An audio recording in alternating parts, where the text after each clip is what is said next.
आज हम बात करेंगे कि रेलवे के इलेक्ट्रिकल टीआरडी डिपार्टमेंट में टीएसएस के डायग्राम के बारे में और इस टीएसएस में सप्लाई कहाँ से आता है।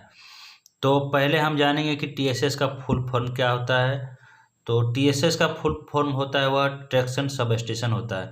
इस टीएसएस का इनकमिंग जो सप्लाई होता है वह एक्स्ट्रा हाई वोल्टेज होता है। वह 66 केवी का होता है। उसके बाद 100 केवी का होता है, 110 केवी का होता है, 132 केवी का होता है, 220 केवी का होता है। इनके 3 जो फेज आते हैं इनको अलग अलग कलर से हम इंडिकेट करते हैं। उनको हम रेड, येलो और ब्लू 3 कलर से हम इंडिकेट करते हैं। टीएसएस में कोई 2 इनकमिंग फीडर को हम उपयोग में लाते हैं, ठीक है। और उसके बाद इनकमिंग जो फीडर आता है उसको सबसे पहले हम डबल पोर्ट आइसोलेटर में उसके माध्यम से वह जाता है। उसके बाद वह सीटी से होते हुए सर्किट ब्रेकर में जाता है। उसके बाद फिर लाइटिंग अरेस्टर से होते हुए वह ट्रैक्शन ट्रांसफार्मर में जाता है। ट्रैक्शन ट्रांसफार्मर में सबसे पहले जो मेरा आपका करंट जो निकलता है वह 42 केवी लाइटिंग अरेस्टर से होते हुए आपका सर्किट ब्रेकर में जाता है और सर्किट ब्रेकर से जाते हुए आपको सीटी में जाता है। सीटी के बाद जो है वह सिंगल पोल आइसोलेटर में जाता है।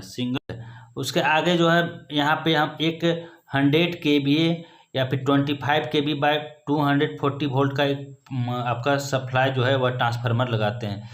इसमें जो है इसका काम जो होता है वह आपको ऑयल फिल्ट्रेशन के लिए हम लोग इस ट्रांसफार्मर का यूज करते हैं। जो पावर ट्रांसफार्मर रहता है उसका ऑयल फिल्ट्रेशन के लिए जो मशीन लगा रहता है उसके लिए इस ट्रांसफार्मर का हम यूज करते हैं। आगे है मेरा 25 केवी सिंगल पोल आइसोलेटर।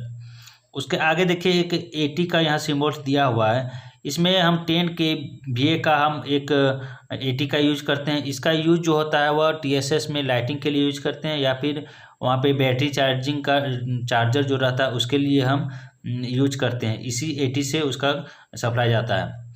आगे मेरा 25 केवी सीटी। उसके आगे है 25 केवी फीडर सर्किट ब्रेकर। उसके आगे मेरा रहता है 25 केवी सिंगल पोर आइसोलेटर। उसके आगे मेरा रहता है 25 केवी बस कॉपलर इंटरप्टर। देखिए यहाँ पे लगा हुआ है। यह जो है आपको नॉर्मली ओपन रहता है। इधर से मेरा जो सप्लाई आता है यहाँ तक आता है। उसके बाद इधर से हम 2 इसमें बीएम लगाते हैं, एक लेफ्ट साइड एक राइट साइड। एक बीएम मेरा लेफ्ट साइड में है, दूसरा बीएम जो है राइट साइड में। तो माना कि मेरा जो लेफ्ट साइड का जो है वह बीएम जो है वह मेरा अप लाइन में सप्लाई दे रहा है, जो कि यहाँ पे देखिए डबल लाइन का इंडिकेशन दिया गया है और उसी के द्वारा हम आप लोग को समझा रहे हैं कि कैसे सप्लाई होता है। तो और राइट साइड का जो होता है वह आपका डाउन लाइन में सप्लाई दे रहा है।